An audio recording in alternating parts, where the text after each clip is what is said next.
One of the most important things, because the subconscious mind really has fundamental programs of life that we acquire from our parents, our family, our community between the last trimester of pregnancy and the first 7 years. So this is why nature created the first 7 years of a child's life to download how to be a member of a family and a society and a culture by strictly observing other people. It's actually a brain function. It's a equivalent of hypnosis. Yes. Okay. So the fundamental programs of your subconscious are not yours. The conscious mind is yours. That's the creative mind. Well, the issue is that the conscious mind can travel in time. What are you doing next week? Yeah. Your mind lets go of the moment, goes to next week. What'd you do last week? Let's go of the moment, and you move into last week. Or I say, Ty, think of something in your head. And the moment you're thinking, you're not paying attention. Well, this is what the function of the subconscious comes in. When you're not paying attention, you go to autopilot. So it's not like you're walking down the street and you have a thought and then stop. Like that. No, you continue walking. Yeah, but you're not paying attention. So it's a subconscious that does all the jobs from walking to driving the car. And so why is this relevant? Because when we're not paying attention and we default to the subconscious, we play the programs that are in the subconscious. And then I go, yeah, but the programs in the subconscious are primarily not yours. They came from other people. And most of them, as psychologists tell us, most of the programs we get are disempowering, self-sabotaging, and limiting. And the relevance about that is this: if I'm going to play those programs, then by definition, I'm going to be shooting myself in the foot. The reason why you play the subconscious programs is because the conscious mind's engaged with thinking, which is 95% of the time or more. And that means 95% of your behavior is invisible to you. And why I really wanted to emphasize this so much is this: because we believe we're victims. Oh, I really wanted to be successful. I wanted to be healthy.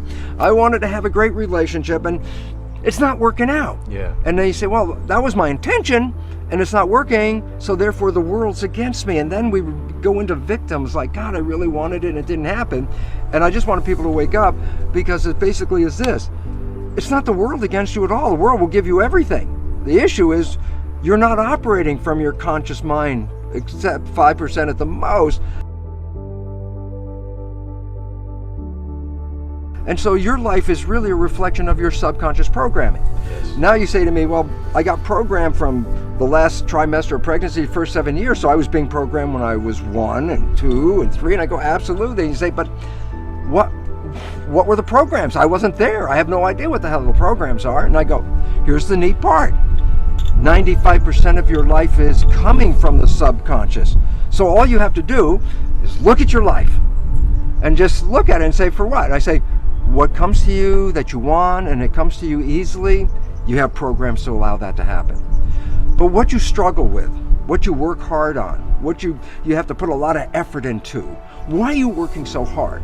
And the answer is simple: because you have an invisible program that is sabotaging you from that point. So now all of a sudden you say, well, what do I need to change? I say, well, look at your life. Yes. And tell me what you're having trouble with.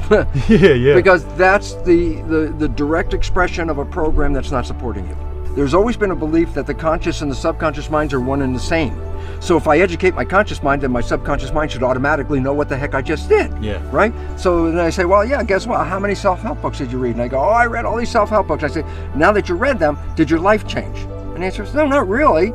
But I'm really smart, because if you ask me any questions about the self-help book, I can answer it. I say, well, what's the issue? And the issue is this: the conscious mind is creative.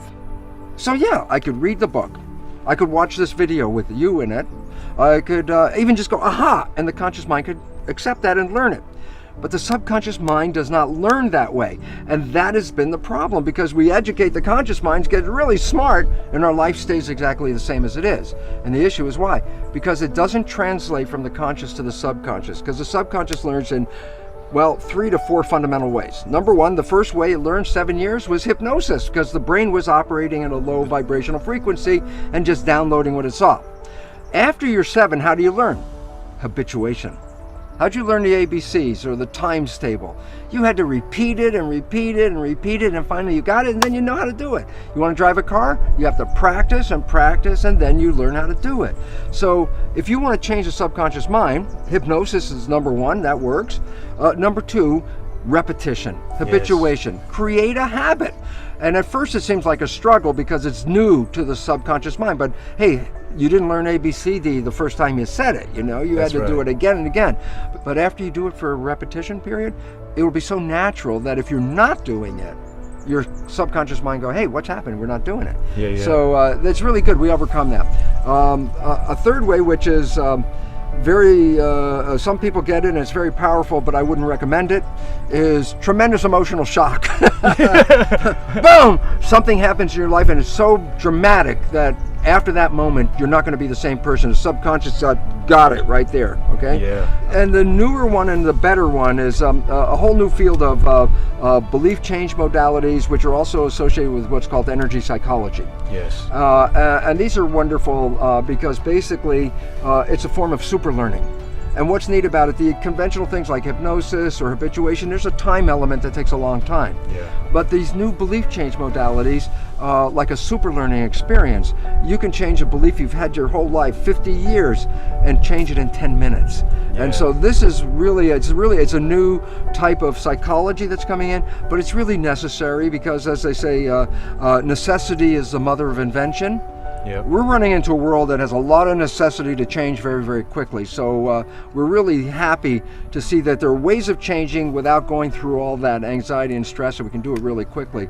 My favorite one is the one that I use because I'm the most familiar with it, but there's many of them in my books. I give a whole list, but the one I use is called Psych-K, like the abbreviation of psychology. Yeah. It actually represents psychological kinesiology. Yeah. And it's an exercise where you get your right and your left brain hemispheres to work in harmony, which they don't do on a normal day-by-day basis.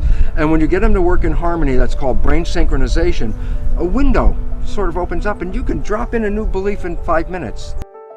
It's really fun because you say, well, what if you can release these programs? And that's the story of the Matrix, where I say, well, I take the red pill, I get out of the program, and then I say, yeah, but in real life, every time we've taken that red pill, I say, what's the red pill in real life? And the answer is falling in love. Falling in love with the person, or falling in love with your creativity, or whatever it is, falling in love. Because when you fall in love, what you're doing is so captivating and so engrossing and so desirable, you don't let your conscious mind wander. So the first time in your life, your conscious mind's staying present. And I said, well, why is that important? Conscious mind, wishes, desires, and aspirations. If you're operating from that mind, you manifest your wishes and desires. So my conclusion for all of this blah, blah, blah that I'm giving you is simply this. What if you go into the subconscious mind and change the programs in the subconscious mind so they reflect the wishes and desires of your conscious mind? What would that mean? And I tell you what it means. You'll live in a honeymoon for every day of your life on this planet for a simple reason. Yeah. If my conscious mind with wishes and desires begins to wander and I default into the subconscious and is playing my wishes and desires, I never left the honeymoon.